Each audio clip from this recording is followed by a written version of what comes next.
It is the Fantasy Golf Degenerates podcast bringing you this week's FedEx St. Jude Championship, the first week of the PGA playoffs.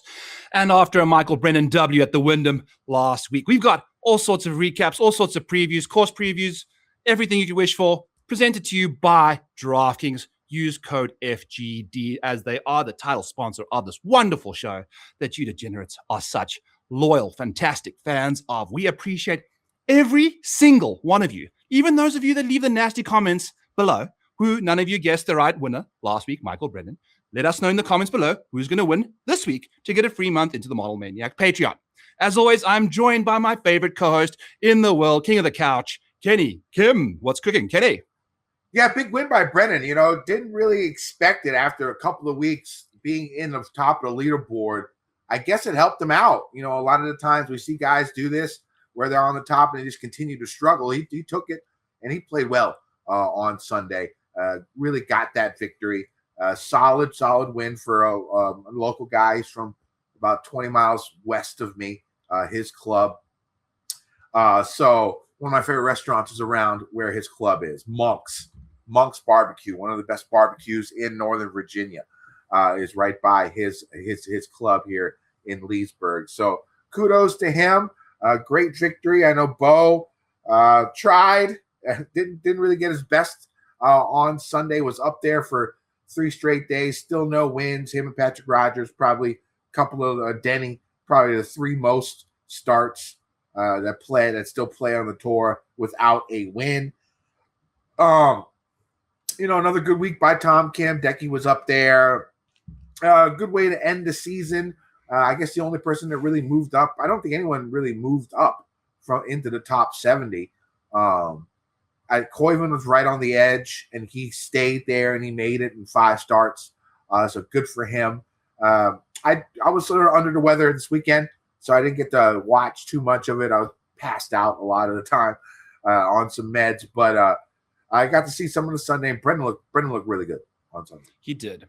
If you watched the last 2 Sundays or had any exposure to the previous 2 Sundays of Michael Brennan, you either need like the thicker skin, or you need a thick brain, or anything thick related, because to go back to him again at a golf course that I think isn't necessarily the perfect golf course for him.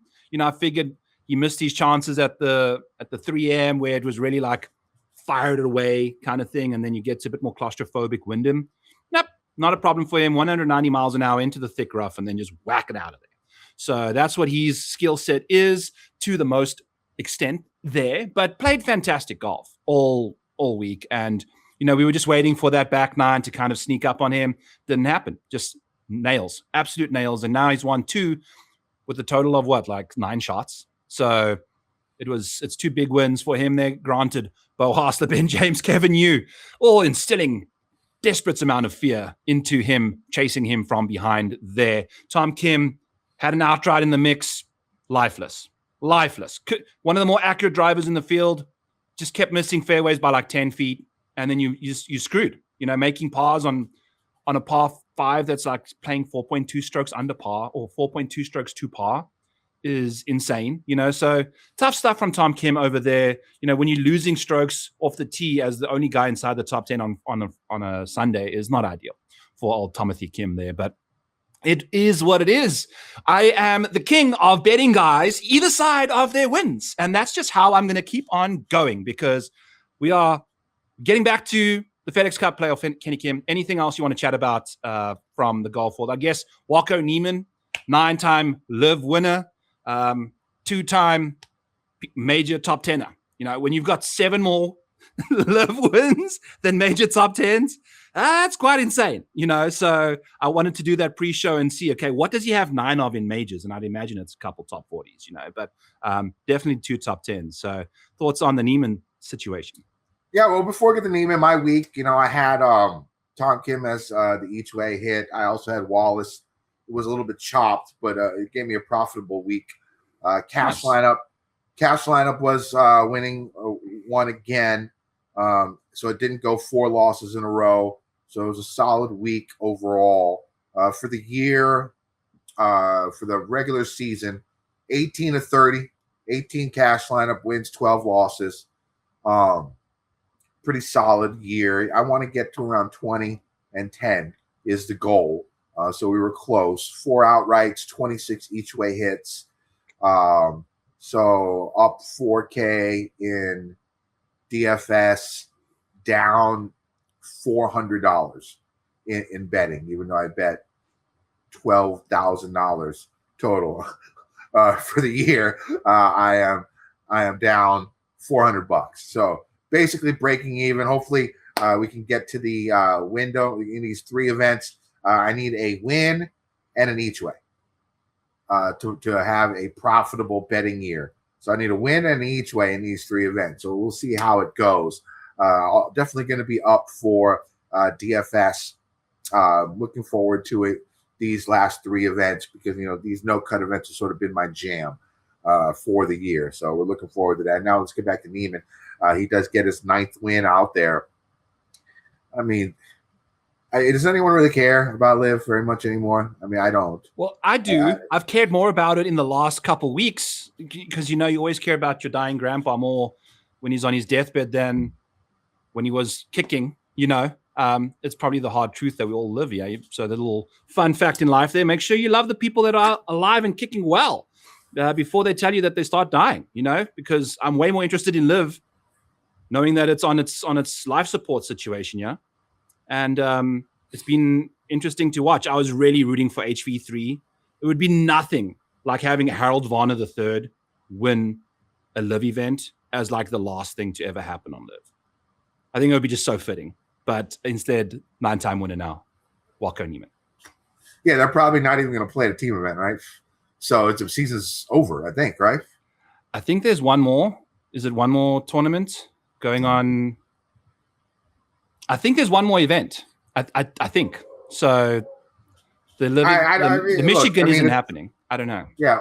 When it comes to Liv, it feels like it's dying. And if it does stay around next year and in the future, I don't think it's going to be close to what we've seen here, especially with the prizes and stuff like that. We'll see if the guys can actually stay. If they do file for bankruptcy and stuff like that. I mean, what are they going to do with the amount of money that they owe the golfers still? Like, well, probably still owes 6 figures, 9 figures. Sorry. So we'll see how it goes. I mean, stories will play out. I don't expect it to die. They say they're going to have some type of somebody sponsoring, lending their money, and it's like they said they've signed a term sheet, which is not a contract either.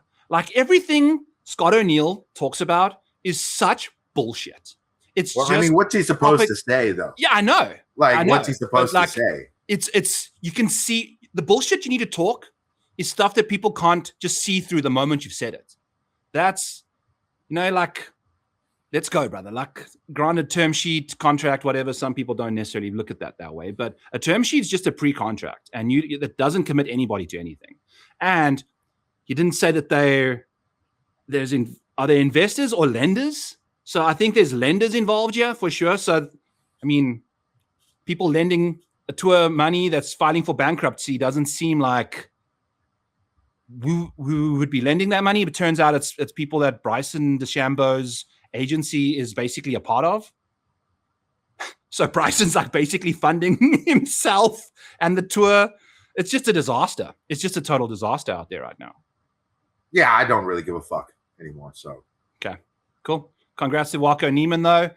One of the most dominant golfers of our generation that will never be remembered for those 9 wins. Or maybe he will, because that was, one of the. I mean, if he comes out and gets like 4 or 5 majors to finish his career, it'll be remembered. Oh, baby. Then I'll just take all those eggs. I'll take them. Because right now, this is what happens on the show. Every time I open my fat trap, those kind of things happen. So congrats to Neimann on a Masters W next year. I know, right?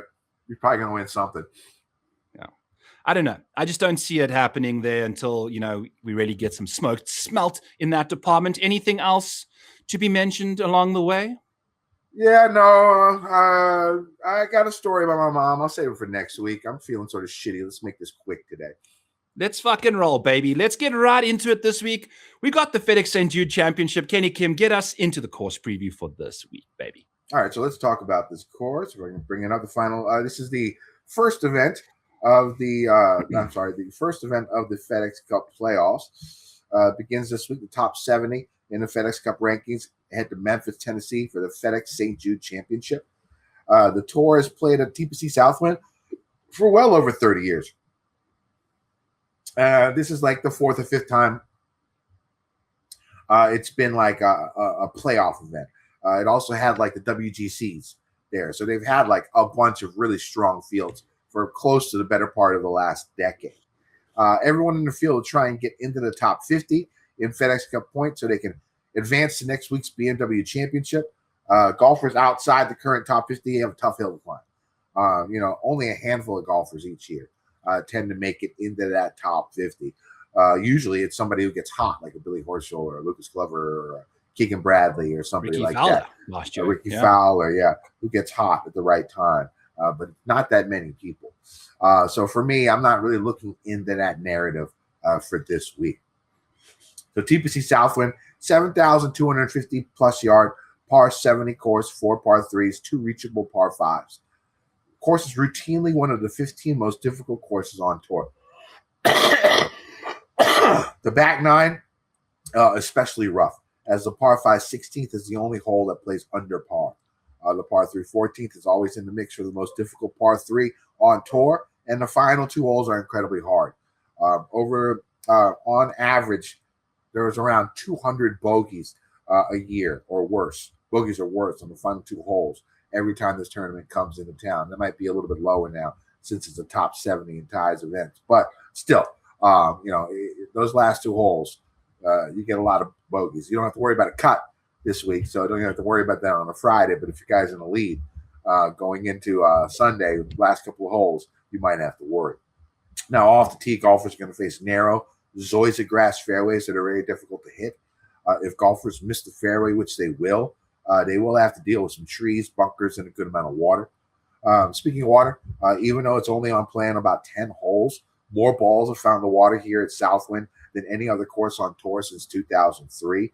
Sawgrass is the next closest, and it's about 1,500 water balls less than Southwind. Luckily, the rough, for the last 30, now, luckily, the rough is usually not too tall, although, it's been a bit higher for the last 4 or 5 years. Still, it wasn't crazy. So both supremely accurate golfers and golfers who hit a mile but don't miss too wildly will have a slight advantage here. In reality, the event will be won on iron play. Strokes gain approach has been very strong for previous golfers in contention here. On approach shots, golfers will see smaller than average greens with bunkers and water surrounding them. There are a lot of long par 4s on this course, and nearly half of all approach shots come from 150 to 200 yards. So finding golfers with good mid-iron games is going to be important. The greens are tough to hit, undulating. Bermuda grass are firm and quick. Of course, that's weather dependent, with a Stimpmeter rating of more than 12. Weather can also play a factor, as it's usually very hot and humid in Memphis this time of year, and many storms can just pop out of nowhere. Byron, what are you looking for in golfers this week? Let's go. I mean, all you need to know is Lucas Glover went back-to-back from the Wyndham to win this tournament last year. Oh, not last year, a couple of years ago. And Buddy was just drenched. It was one of the most all-time images we'll ever see is Lucas in those brown pants that he just turned into dark gray. So we're going to check some boxes, Kenny. We're going to make sure that we know exactly who's doing the right stuff for us this week. As you were going through, I was showing you the micro model, all of that stuff. When you're getting fairway rates and green regulation rates pretty close together, that's not typically the case. Usually I think green regulation rates a little higher than fairway rates. So notice that there. But while we're checking boxes this week, I'm going to be taking a look at 7 boxes for us to check at TPC Southwind this week. Medium scoring. If you take a look at what's happened at this golf course since the last 4 years, 16 rounds, 14 of them have been medium scoring conditions. So it's a pretty simple situation, which medium scoring is when scoring conditions are between half a stroke under par and 1.5 strokes under par. 1.5 strokes under par and beyond, easier, are easy scoring. Medium is right in that little mini gap there. Then we're going to take a look at the course fit that I was just showing you on the micro model there that has Scotty Scheffler number 5. We're going to take a look at strokes gained over the last 2 months. Guys playing some good golf over the last couple months. Southwind strokes gained. By the way, we are playing TPC Southwind. For those of you that are just paying attention right now, what's this? 15 minutes into the show. TPC Southwind is the venue. And then our win, top 5, top 10, top 20 percentages, basically what you're seeing over here. Just for some upside calibration in the model, we're going to do the model ranking. And then, as Kenny mentioned, strokes gained approach for this specific golf course per the micro model. We're going to take a look and see who's dialing in the irons this week. So starting off with where we are going over here, let's take a quick look. I've just got it filtered on the model ranking. So we're going to just go with the top 10 in the model. Usually we go, the other metrics before we get to the model rankings. Yeah, but it's on the screen. I'm not gonna pretend like you guys didn't see that. So let's dive right into it. Scotty Scheffler, number 1 in the model. Matt Fitzpatrick, Tommy Fleetwood, Sam Burns, Cameron Young, Russell Henley, Ludwig Oberg, Jackson Koivun, and Patrick Cantley, along with Alex Noren rounding out the 10th hole over there for us in the model. Alex Noren finally coming through last week with the 7th place finish after being an absurdly high ranker in the model nonstop most of this last couple tournaments. Then we're going to take a look at the finish rates over the last 12 months. So who's been finishing inside the top 5s? Who's been finishing inside the top 10? Who's got some wins? And, who's also finishing inside the top 20? I'm adding all of those up, those 4 columns over there to give us a total percentage, which is basically an upside ranking just based off the last 12 months. Here are your top 10 guys in that department. Scheffler, Cameron Young, Fleetwood, McIlroy, Matt Fitzpatrick, Siwoo Kim, Oberg, Koivun, Morikawa, and Russell Henley all got about 115 total percents over there. Scotty Scheffler significantly above everyone else as always. Then we're going to scoot over to strokes gained over the last 4 tournaments that they've played at this golf course. It's only been here since 2022, 2021. They played some WGC. So I'm just going to pretend like that doesn't exist. Kind of just keep it the exact same as we're going to have this week with a 70-man field, all of that kind of stuff. Your top 10 guys in strokes gained course history at TPC Southwind: Fleetwood, Matsuyama, Scheffler, Bhatia, Adam Scott, JJ Spahn, Hovland, Cantley, Sungjae Im, and Bobby Mack attack with a 7th place finish in 2024. Doing most of the heavy lifting over there. If you want to take a look at some of the best finishes at this golf course, you can just filter on it over there. You can see all those names. We've got 2 past winners, Justin Rose, Hideki Matsuyama, playing this week from the last 4 years. Then we're going to take a look at strokes gained medium conditions over here for us. And we've already spoken about what we expect medium conditions to bring us. That's in that range there, right between half a stroke under par and 1.5 strokes under par. Your top 10 medium scoring guys: Scotty Scheffler, Cantley, JJ Spahn, Ludwig Oberg, Cameron Young, Koivun, Siwoo Kim, Victor Hovland, Gary Woodland, and Russell Henley, rounding out the 10 spots for us over there.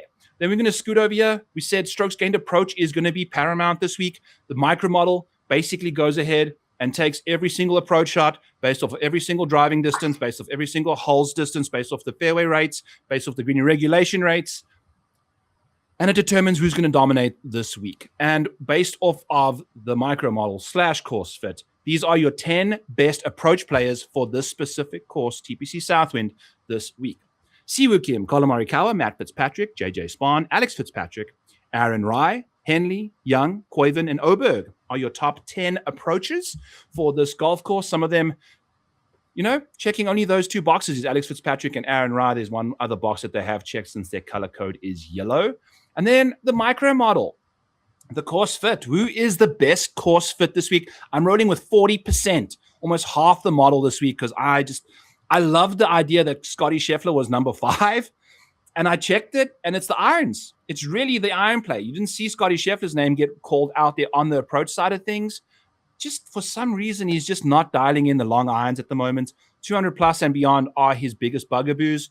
Your top 10 course fits for this week: Fitzpatrick Matthew, Burns, Noren, Fleetwood, Scheffler, Koivun, Young, Henley, McIlroy, and Ludwig Oberg are those guys that will thrive on this golf course based off of how it is laid out for this particular week, based off the Bermuda greens, based off the key proximity ranges on approach, all that beautiful bullshit that some of you guys love to gobble up here on the show. And we appreciate you for that. The last 2 months is the final box we are going to be checking out. Who's playing some good golf over the last 2 months? Obviously, Scottie Scheffler is still the best golfer in the world, no matter really how you slice and dice it. He is number one. Burns, Matt Fitzpatrick, Fleetwood, Morikawa, Hovland, Tom Kim, Bobby Mack, Rory McIlroy, and Hideki Matsuyama over the last 2 months are your 10 best strokes gainers over that period of time. And then I also want to show you guys one more thing as we're doing this. Just who's been the best bets at this golf course over the last little while. If you go over here to my Model Maniac Patreon, you can use this tool over here to kind of determine what's going on. We've checked the boxes for who's playing in this field this week, and we've gone FedEx St. Jude Championship. So the last 4 years, as you can see here in that situation. Your best bets at this golf course in the last 4 years has been Hideki Matsuyama. He's cashed 3 top 20s. Victor Hovland has cashed 3 of his 4 top 20s. Akshay Bhatia has cashed twice in a row. If you want to go down here to Tommy Fleetwood, he's cashed 2 top 5s in the last 3 years at plus 450 and plus 375. Then Tommy Fleetwood also cashing a top 10 there as Kenny stays with us. We are looking at some really good things from Tommy Fleetwood at this golf course typically. If you want to take a look at some of the worst bets to have made at this golf course in the last little while. Rory McIlroy, when he's going off at minus 300, minus 286, minus 227, and you are not cashing those top 20s, that destroys your profitability. Xander Schauffele, similar situation, minus 175 to minus 125. He never cashed any of those 3. He did cash in 2024 after he just won the PGA and the Open Championship. He was minus 357 for a top 20, and he cashed that. Anything else, he didn't cash that period of time. Scotty's only 2 for 2 in that situation. And when you've got minus 400s coming in there, you're betting $400 to win your 100. It's going to hurt you a lot. So JT, despite having played fantastic golf, I think he was the winner of a WGC event here a couple years ago where he didn't even gain strokes putting and did well there. But since it's gone to the St. Jude Championships for the playoffs, Justin Thomas is 0 for 3 in top 10s over that stretch. So that's what's going on over there. If you wanted to take a peek at everything else going on here, you can go over the last 2026 time period. You can go PGA Tour because Tommy Fleetwood's got a really bad situation going on. Harris English has been the worst bet you could have made. Top 20 bets, he's lost you $817 betting to win $100. It's been a disastrous class from him. Scottie Scheffler, despite having as many top 10s on the right-hand side here, as you can see, if we just filter by date, it's actually, when he doesn't cash those top 10s, he is in trouble because it's $400 that you're just losing to a Memorial non-top 20. $227 at the PGA Championship. Genesis Scottish Open, $164. You are losing out there. Then Jordan Spieth has somehow made it, which is, to me, the biggest achievement of the whole situation here because Brooksy has not been able to make it to the PGA playoffs, despite only having like 1 top 10, I think, at the Cognizant. Jordan Spieth does not have a top 10 this year. Yet here he is playing in the St. Jude, and he is like 58th or something in the FedEx Cup. So he's doing the Lord's work over there. Hasn't cashed a top 10 yet this year in a very long time. So congrats to Jordan Spieth over there. Also wanted to shout out Harry Hall, who cashed his first top 10 in an official PGA Tour non-alternate field event since 2023. The T5 he had last week is the first time he's had a top 5 in a PGA regular tour event since 2023 Charles Schwab. So shout out Harry Hall. 23 top 20s during that stretch, which is the crazy part, is what I'm trying to get to here, is just having that consistent top 20 presence and none of them being a top 5. Congrats to Harry Hall on finally breaking that barrier over there. All it took was to get onto some Bermuda greens, which Kenny Kim's going to tell us all about. Who puts the best on Bermuda greens for your betting card this week, Kenneth Kim?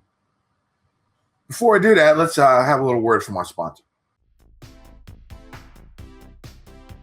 New DraftKings customers, get in the game right now. Sign up today, make your first deposit of just $5 and instantly get $25 in free Pick 6 bonus picks, plus a powerful single-use 100% winnings boost token. That means you can play for free with $25 in bonus picks, and if you win, boost those winnings up to 100%. That's up to $100 boost in cash. New customers only. Bonus picks and your boost token expire in just 14 days, so don't wait. This offer is live from June 20th through August 23rd. Download the DraftKings app, sign up, and start playing Pick 6 today. Must be 18 or older, 19 in Alabama, Nebraska, 21 in Arizona, Massachusetts, and Virginia. Valid only where Pick 6 is available. Gambling problem, call 1-800-GAMBLER. New customers only, minimum $5 deposit required. Full terms at pick6.draftkings.com/promos. Play free, win bigger, only on DraftKings Pick 6. And we back. Thanks to Kenny for getting us out there. Kenny, who are we betting for this week's FedEx St. Jude Championship? All right. So first bet for the FedEx is going to be Sam Burns, 18-1 with 8 places. If anyone's due for a win, it's Sam. All right. That's 35% top 10 percentage in the last 12 months. Then, of course, his close calls at the majors, the last few years. For a statistical standpoint, he's nails. In the last 24 rounds, he's second in the field in approach, 4th in ball striking, 6th in putting, 7th in par 4 scoring, 12th in par 4 efficiency from 450 to 500 yards, which a lot of the par 4s are. He also has 2 top 5s here in the last 5 years.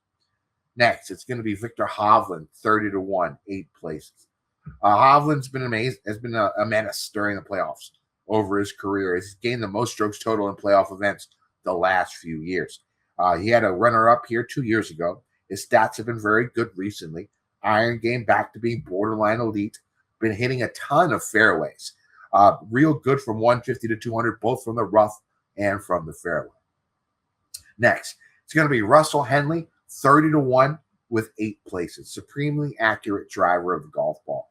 Plays well in medium to difficult conditions. Gained strokes on Bermuda throughout his career. Playing solid golf with a win, 3 top 12s, 5 top 25s in his last 6 events.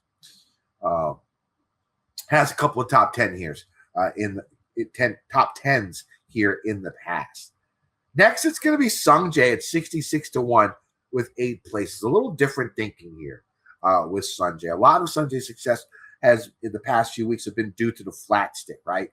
And a lot of the times when we see something like that, we brush that golfer off, right? I'm taking an opposite approach with Sung Jae this week. His putter has been on fire the last 2 weeks on bent, right? Bent is his worst putting surface, okay?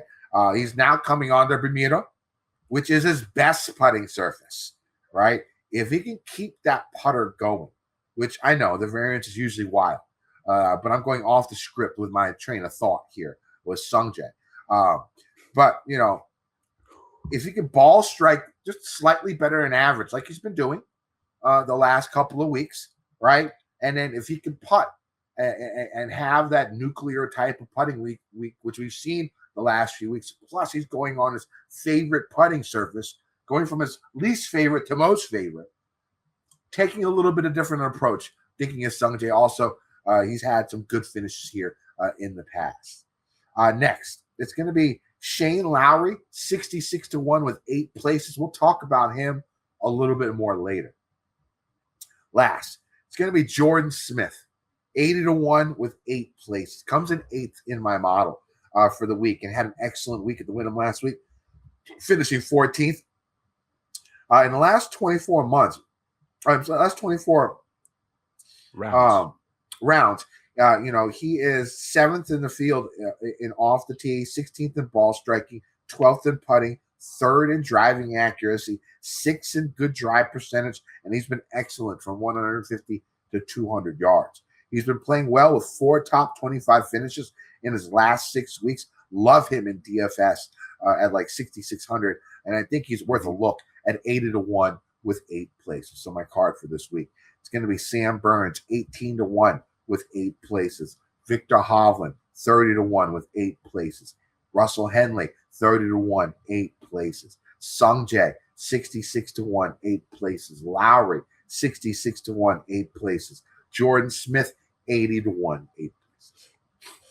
Let's go, baby. Let's freaking go, Kenny.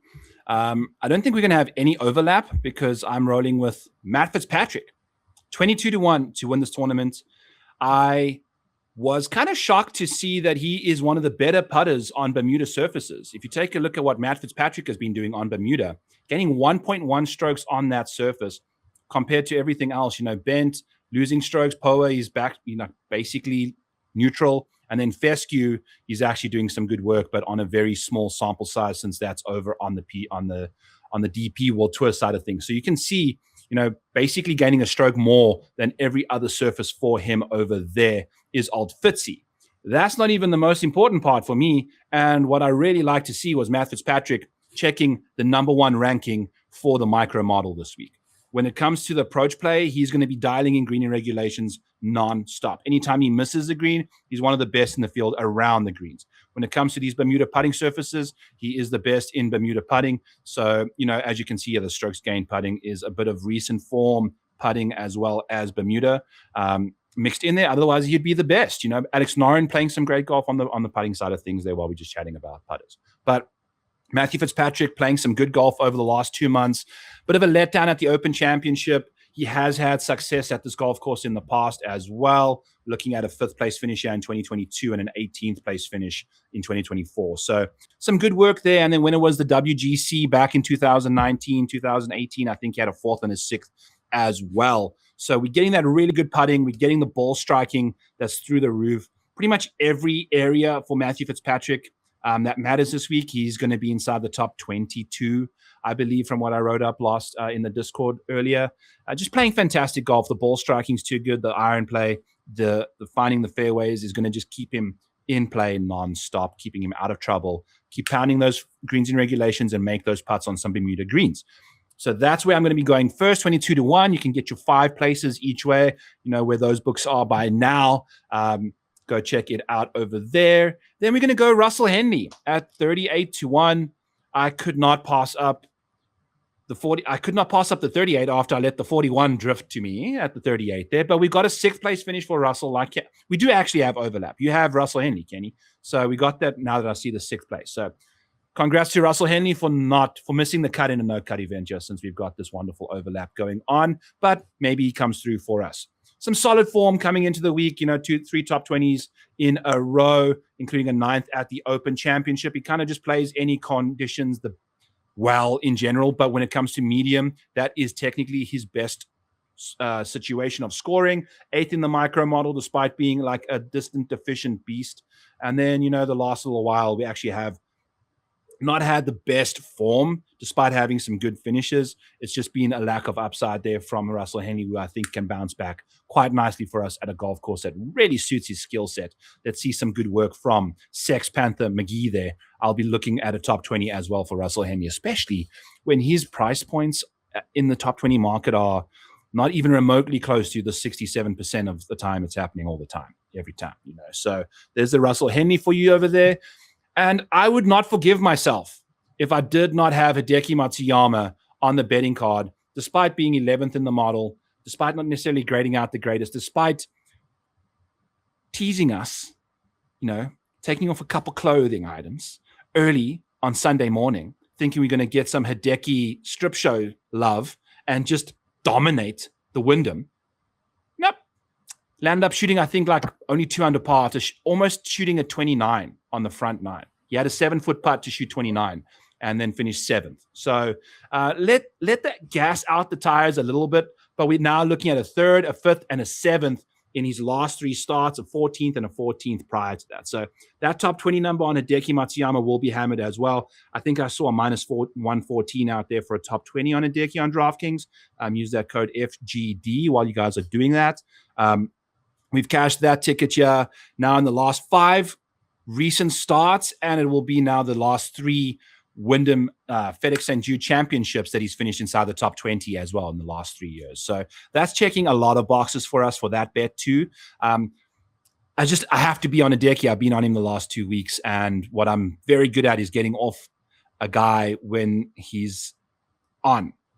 And that's what I want to do, is be on Hideki this week. So that's Hideki Matsuyama. As you can tell, I've been contemplating it forever because I think I've got a 30 on him when the 33 has been hanging out there since yesterday all time. So I just took a little while for the model to fire up and then finally decide I'm going there. So we're going to go with the 30 there. So Matthew Fitzpatrick, 22-1.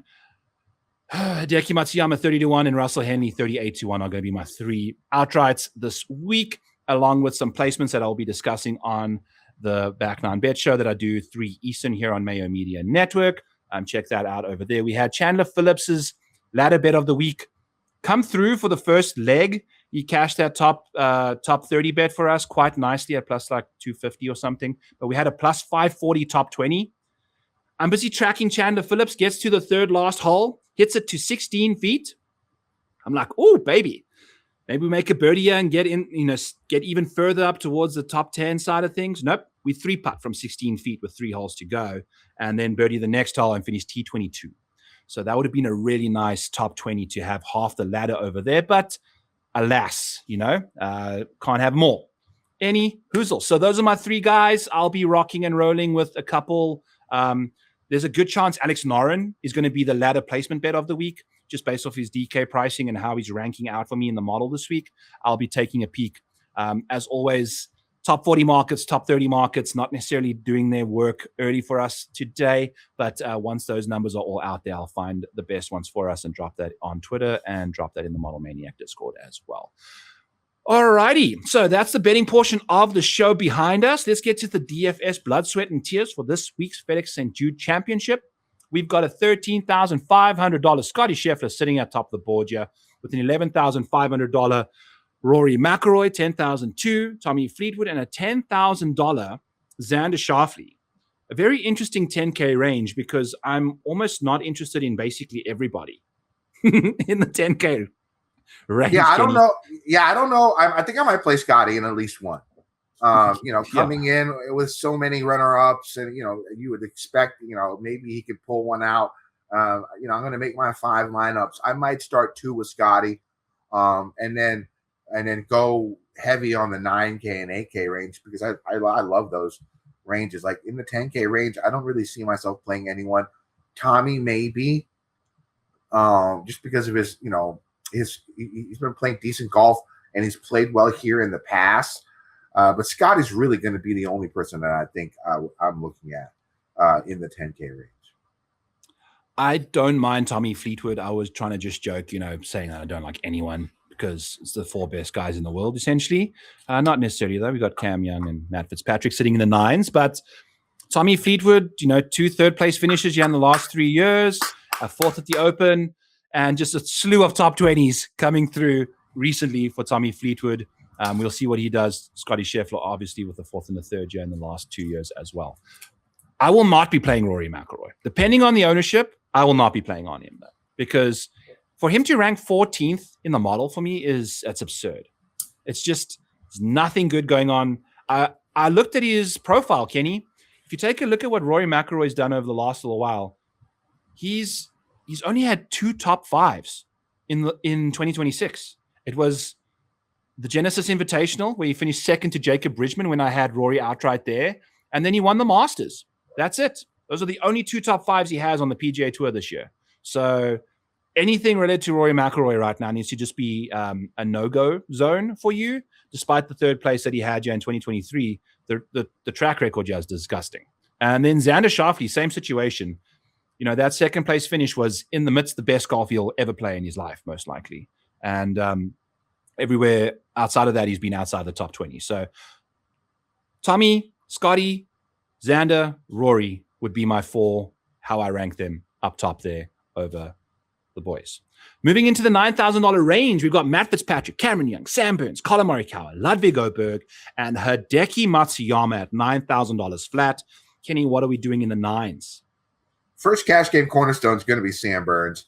Like I said, 35% top 10 percentage in the last 12 months. He's had a couple of top 5s here in the last few years. Really like his game. 4th in ball striking in the last 24 rounds. 6th in putting. Give me Sam Burns as my first cash game cornerstone. My second cash game cornerstone is going to be Hideki Matsuyama. Again, the form coming in. The one thing I've noticed about Hideki here recently, he's driving the ball really active. Something happened in the last 2 or 3 months where he's figured out his driving. A lot of the time with Decky, because he's so erratic off the tee, it's been a problem for him for the last couple of years. He's found something with his driving accuracy the last 2 months. And if he can hit these fairways and keep doing what he's doing, these greens are small. His short game's solid. I expect it was tough leaving Hideki out, but I think he was 18-1 or something like that. Hold on. 30 to 1, right? 30-1 is that what it is? Still, yeah. It was either him or Hovland or Henley, and I went Henley and Hovland over Hideki for that one. Actually, Hideki's 18-1 with 8 places. Okay, with the with the places, yeah. And Hovland and Henley were both 30s with 8 places, so that's why I went with those two guys. But Hideki was definitely on my radar. Definitely going to be my second cash game cornerstone. Other guys in this 9K range, I'm looking at Ober. A good finish at the Open Championship. Maybe he found something back. Games coming back, cheaper price, $9,100. I think I'm going to take a peek at him and Morikawa, both in the low 9K range.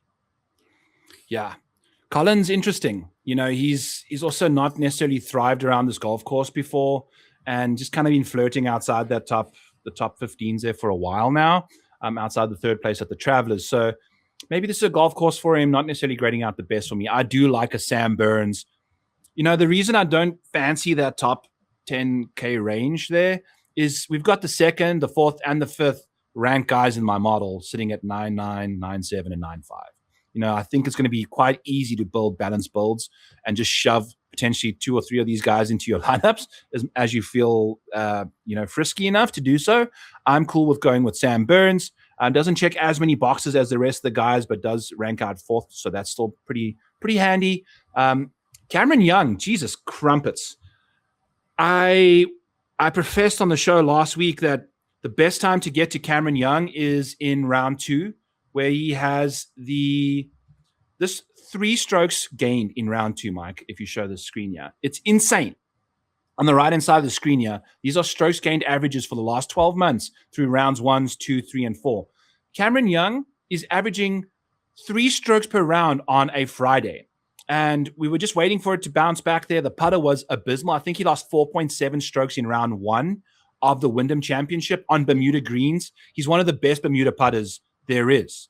And it's just been a disaster class from him. But that 3 strokes, Scotty Scheffler's best split is 3.3 strokes on a Saturday. His next best is 2.5.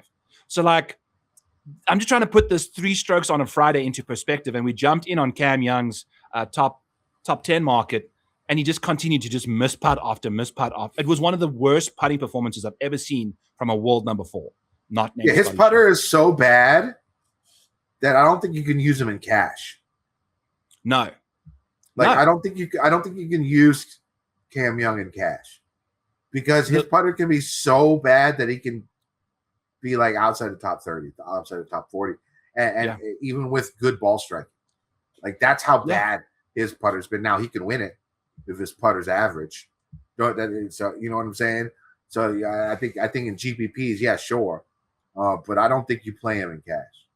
No, he's too risky. He's far too risky, especially, not the greatest course history here either. So that 5th place finish last year might get some people conned in to Cameron Young.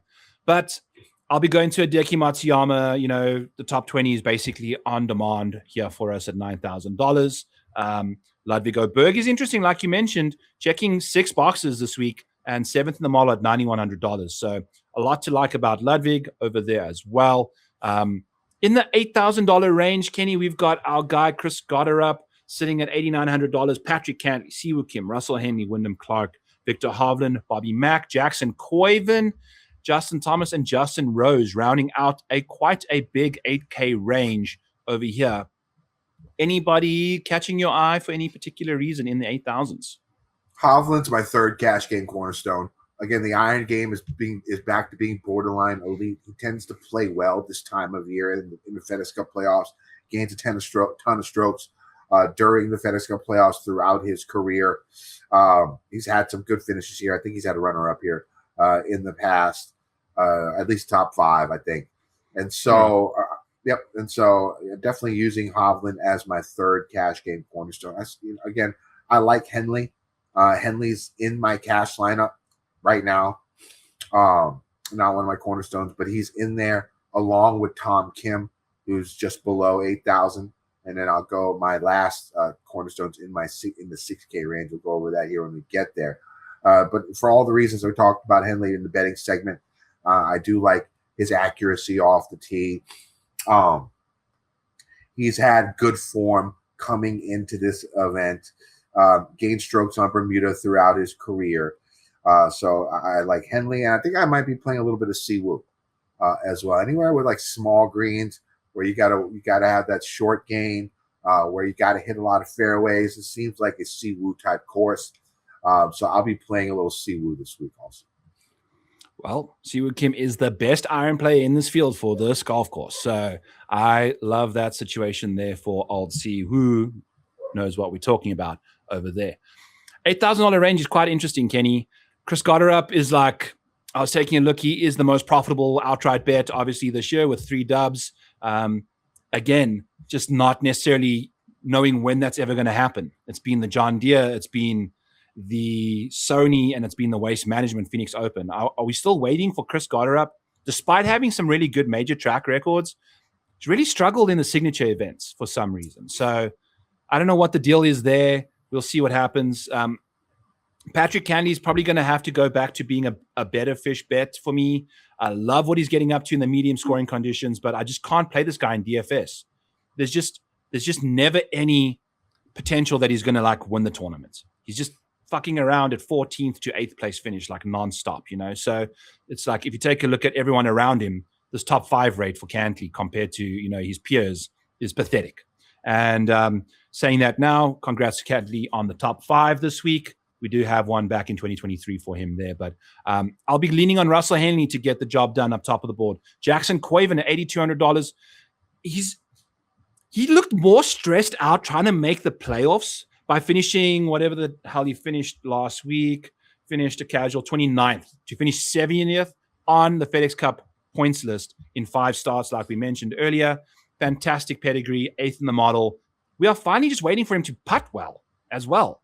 Since the 3M, he missed his John Deere Classic professional debut, putted like a dog, and, you know, then went and won on the 3M, putting well that week. So if Jackson Koivun can putt well, we're looking good.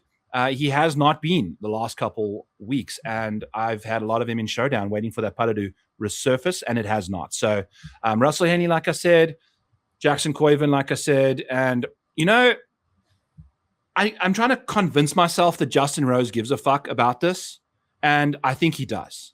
I think defending a title means something to him. It's a playoff event.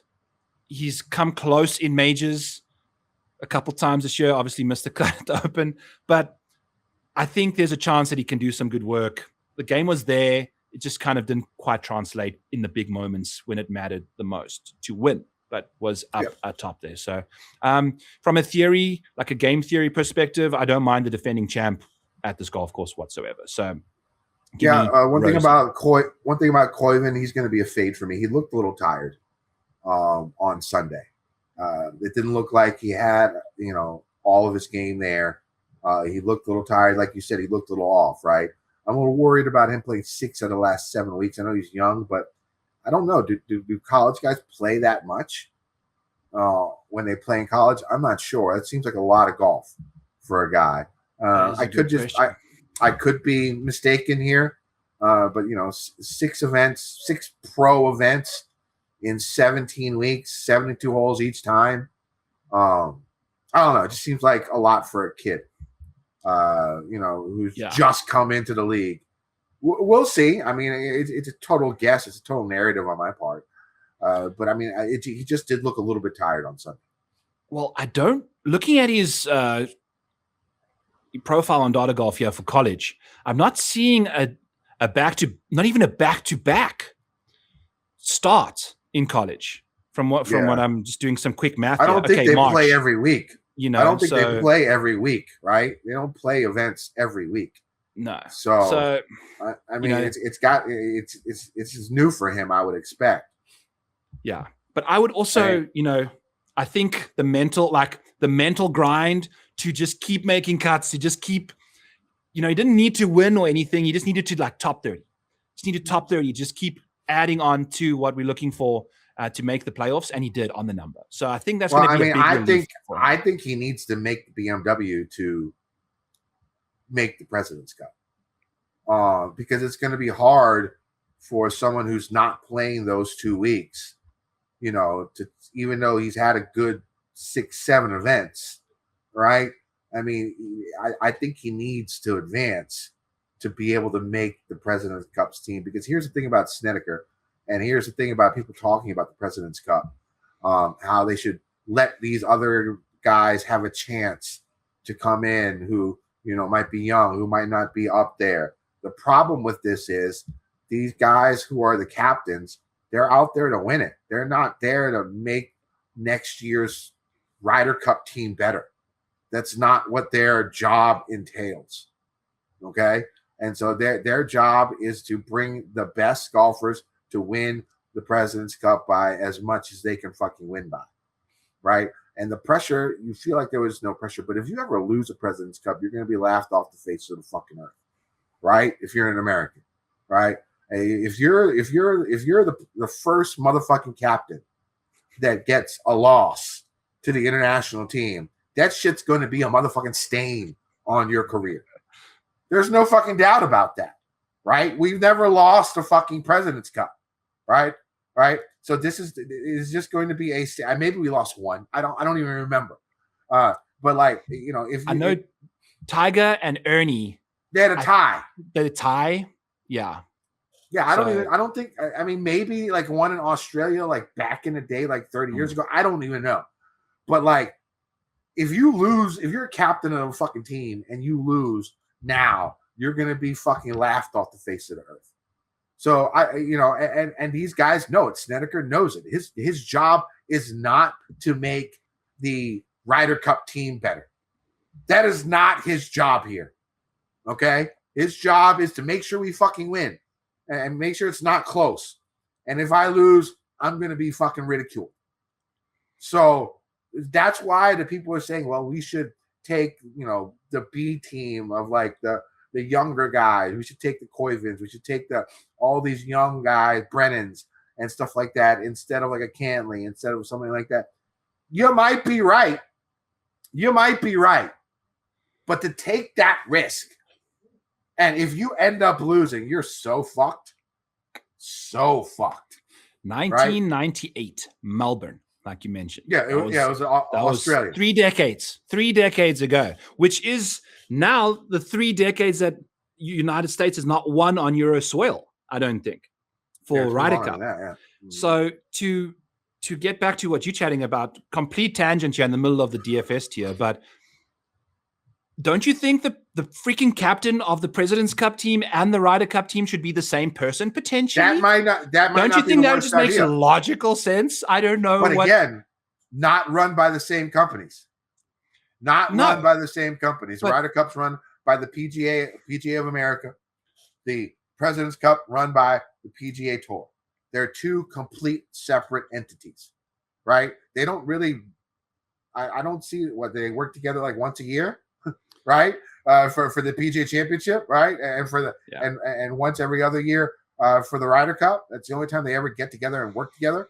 I mean, it's not like these guys are like brother companies just because they have PGA in their names, right? They're both different companies from the get-go at the top, and that's the biggest issue with America, the USA team in general, is just the zero long-term plans about anything going on with them.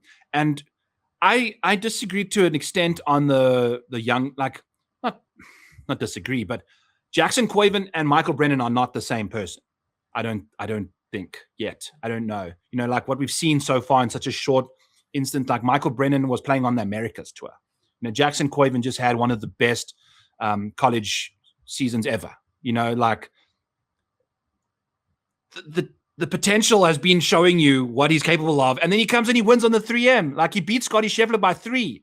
How is that not enough already to tell you that this guy's got it going? Imagine you just told him, brother, you're on the P Cup team. Off we go. Relax it a little bit. Yeah. You are a professional. This is what they did with Ludwig. Luke Donald did the same thing with Ludwig. or not the same thing. He handled Ludwig perfectly. He saw the potential. He played with him. He saw how well he did. And then he did win the BMW International a couple weeks before. Not that different to the 3M, especially with Scotty Scheffler being the person that you beat by 3 in second. I feel like that should be more than enough for me. You just made the playoffs. Like, what does this guy have to do? And I get the stigma about. I think he has to make it. I think he has to make it to the BMW. Yeah, I think if he makes it to BMW, if he gets there and he's able to play these 2 weeks, with the win, I think that it'll be enough for Brandt Snedeker to see him to put him on the team. But I think he does have to make. I think he does have to make the top 50. I think that would be my guess. Fair. That's what you expect. What would you put him on the team right now, Kenny? I would. If you were the captain. Yeah, I would. Yeah, him only though. Like that's just if you're just taking one extra person on an 11 other superstars that are your world beaters that have never won on Euro soil ever. I would take him. I just think if he makes it the next week, it's guaranteed. Fair. I think if he makes it to the BMW, it's guaranteed that he's on the team. I think if he doesn't make it this week, there's still some ambiguity, and Snedeker could go different ways. You very much could. So we'll see what happens over there. It's basically Cantley. It's like Cantley or him, right? I mean, like. Okay, so when it comes to match play, right? Would you gauge like having 1 million top 20s over being able to win a golf tournament and have a bunch of top 10s in a very short career? Because what Patrick Cantley is doing right now is he's just bleeding out slowly with all of these like mid-teen finishes. And there's zero guts, there's zero glory, there's zero zest. It's been a long time since he's shown us anything really in these competitions as well. So I think just having the ability to kind of dominate a PGA Tour event means that when you get toe-to-toe with some other guy on the international team, you're gonna just break him to pieces. Patrick Cantley, he's got a great reputation. I get it, but I mean, here's the thing, Scotty. Here's the 12. Here's the top 11, and I think these top 11 are probably in. Scotty, Cam Young, Russell Henley, Sam Burns, Ben Griffin, and Colin Morikawa. Those are the top 6. Those are the guaranteed in right now, right? Then you got Goddard up at 7, who I think is in. I think you got Spawn at 8, who I think is in. Xander at 9, who's in. Wyndham Clark at 10, who I think is in. Justin Thomas at 11, who I think is in. And so the last spot, so 12 through 20 is Bridgman, Bhatia, English, Gerard, Maverick McNeely, Cantley. That's 17 out of those 5, right? So it's either going to be Cantley or it's going to be Koivun. That's the tough part. Like Cantley's, he didn't have the best Ryder Cup, but throughout his career, he's like one of the few American international team players with like a winning, like he's like 11-6-2 or something like that in his career, in Ryder Cups. I mean, like there's not that many guys on the American squad with that type of winning record in these international events. So but Kenny, look at the screen that Patrick Cantley's showing us. Like he's literally, the graph is going down. Like this is when he was being a dog, is when he was like top 10 in the world, top 20 in the world, like doing his thing. This is, it's not good. It's not a good sign. And this is long term. Another thing is he's coming in the last 2 months, Cantley, with a lot of good finishes. Solid. A lot, nothing like top 5, but I mean, all top 10, top 15, top 20s, just stacking them up. Yeah. Right. Congrats. He's going to go lose one down now. Oh, I get it, but it's a guy who has pedigree, right? He's got good form. That goes a long way. Yeah. When it comes to picking players, especially the way the American captains pick their players, right? And so if it's Snedeker and he's going to make the decision to come down to Cantley and Koivun, if Koivun doesn't make it to the BMW, I think it's an easy decision for him to make. Cantley, is it the right decision? I don't know. Probably not. But that's the way he's going to go, because that's the way these American coaches and captains have gone throughout the year. They give pedigree to former players, and that's just, whether right or wrong, probably wrong. That's the way it is. And so, just looking at it from a realistic standpoint, it's either Cantlay or Koivun, and I think Koivun needs to make it to the BMW. Okay. Well, the gauntlet has been set for you, Mr. Jackson Koivun. Go and just make it all the way to the Tour Championship, my friend. If he does that, he's in. Yeah, like just go and just show these people undeniably. We need the youth to take the reins. Like I need JT to be on the team to just, start coaching up all these youngsters as they're rocking and rolling in here. Speaking of youngsters rocking and rolling, President's Cup, Tom Kim, likely going to be in. I think he is in. And he's awesome. Love Tom Kim in these competitions as well. $7,900 this week. JJ Spawn, $7,800. Maverick McNeely, Akshay Bhatia. Akshay Bhatia, Kenny, is actually someone that I'm quite interested in this week. With the 12th and the 6th place finishes here in the past, I am kind of hoping he's kind of going under the radar. We are just 2 missed cuts at the Rocket and the Open Championship away from a 5th and a 17th at the Travelers and the US Open. He's got some fantastic pedigree as well at the Travelers and, plays medium conditions well. Hard conditions would be ideal for him. Jesus, he plays those fantastically when scores are close to par, but barely underneath. Playing some better golf in the last 2 months as well. So I'm kind of fancying Akshay Bhatia as a 21th ranked golfer for me here. And then Alex Noren, always going to be popping up hard for me in the models, ranking 13th here with the Bermuda putting, with the fairway finding abilities. Let's go Alex Noren there. Those are my 2 favorite plays in the low 7s. JJ Spawn at $7,800 up there is definitely going to be one of my favorite plays as well.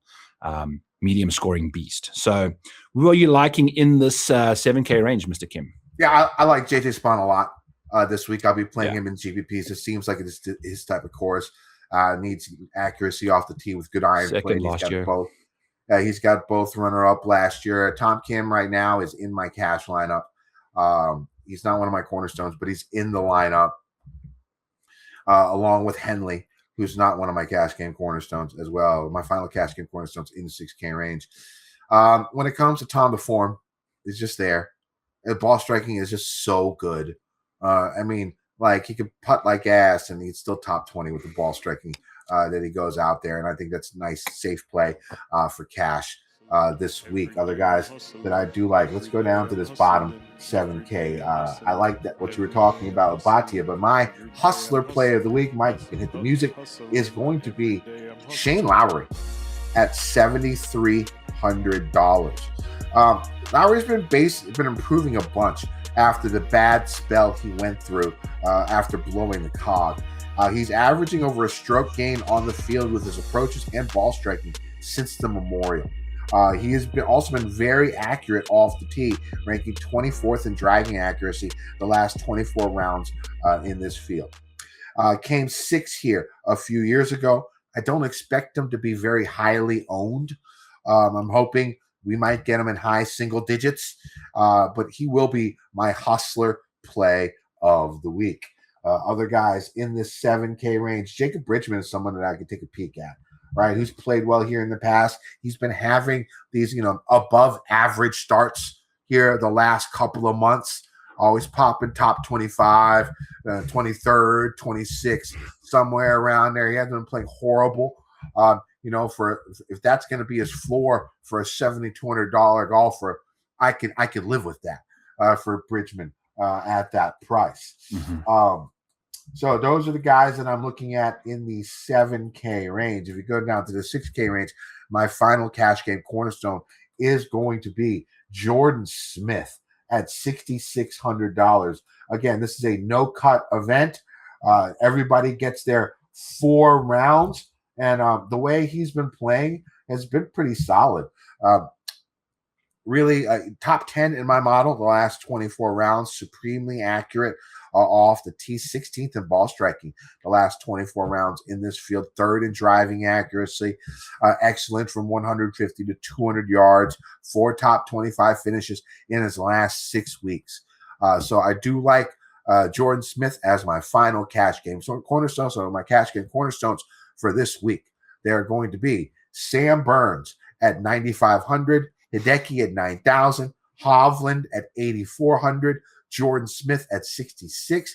Right now, I am completing my lineup with Henley and Tom Kim. You could also put Oberg and Lowry. You could also do Morikawa and Bridgman. Those are all these other options that you can take for those other two. Right now, I'm going with Henley and Tom. I don't think that's going to change, but if it does, it's going to be one of those other two that I talked about. Other guys in this 6K range that I do like. Corey Connors at 6,700. The approach game has been solid, accurate off the tee. He's had some spikes here recently. So Corey's one guy. Sung Jae, a guy who plays this course well. He talked about his putting prowess, talked about him in the betting segment. Michael Kim at 6,600. A couple of top 10s in his last 3 events coming in here. Top 20, again, at this price, they're not going to have the best stats, but I like the way he's been finishing. You can see the way he looks. That's basically about it for the 6K range. I might be looking a little Sahith as well at 6,600. Dude, Sahith finishing 49th at the Wyndham after making 8 birdies on the front 9 of his first round is just insane. You just can't keep it together right now. It's really tragic to see. I don't mind Gary Woodland, Kenny. He is one of these guys that if you get him like away from birdie fest and into a bit more like a scoreable, medium scoring, he's top 10 in the field in medium scoring this week. So take that with a grain of salt. Obviously, around the green play, his biggest bugaboo. But if you are hitting 2-iron stingers around every department, you're looking good there. Gary's going to make a lot of green regulations, doing his thing. If we could pair Gary Woodland and Sungjae Im up and get their metrics kind of the best ball situation there, that would be a delightful scene. Sungjae obviously putting and chipping very, very well because that's what he's just been doing for the last 2 years, I feel like, with how bad his iron play has been. Jordan Smith, I was taking a look at his recent form, Kenny. It's actually really impressive over the last little while. These are 5 consecutive made cuts. None of them are no-cut events. And the worst finish has been a 39th, so all top 40s over there, including an 18th at the Open, 21st at the Scottish, 14th last week at the Wyndham. A lot to like, really like him in medium scoring conditions as well. And then my boy Harry, Dirty Harry and the boys, with that 5th place finish last week. If that's anything to go off of, some confidence, some inspiration. He's a Bermuda beast when it comes to putting. And he's $6,400. Got a little bit of confidence going on there. 22nd here last year as well. We have 2 guys that I think played in the ISCO. One of them is Jackson Koivun. The other is Max Homa, who was playing in the ISCO, yet still somehow made it to the playoffs. So, the ultimate grinder award of the week goes to $6,400 Max Homa. And I think that's going to be something to take a peek at. You never know what he gets up to 6th year in 2023. I don't know. Anyone else in this range is going to be a total lottery, in my opinion. Eric Cole potentially is someone I might sprinkle in. I have been doing that, just hoping he can do something better than what he has the last couple of weeks, but still kind of just floating around the top 40s nonstop kind of thing. So that's the stuff there. What did Ryan Fox do in his last start, Kenny? I think, he won the Open Championship. So he's $6,800 and had 3 weeks off now. So a full month since. Hangovers, kidney stones, liver stones, all of those, healthy and remedied now for Ryan Fox at $6,800. We'll see what he does. I don't know. So that's it there for me. Alex Fitzpatrick and, I didn't have those guys up there. Alex Fitzpatrick and Aaron Rai would be 2 obvious plays as well in the $6,000 range up top there. Awesome. Sawsome. That is it for the DFS side of things. If I'm looking at a one and done this week, I had Tom Kim last week. I needed that top 3. I needed that win to kind of scoot me up a little bit. Didn't quite come through. Fuck it. I don't know who the hell I'm going to go with this week. I think I have no idea. I should have known this before going to it. Do you have an idea, Kenny? I have Hovland. I still have Scheffler. I still have Cam Young. I saved them all for the playoffs. So it's gonna, for a slider. Okay. So it's just gonna be something like that. So Mayo, I'm basically done. Okay. Unless I win 3 in a row. I mean, I think the season ends this week, right? It doesn't go all the way to the Tour Championship. I definitely think it's either this week or the BMW. I'm almost certain it's not the Tour Championship, but I think the BMW might be in the mix as well. So I'm hanging in. So this will be the first time I've ever cashed a one and done, which is... This will be the first year I don't cash.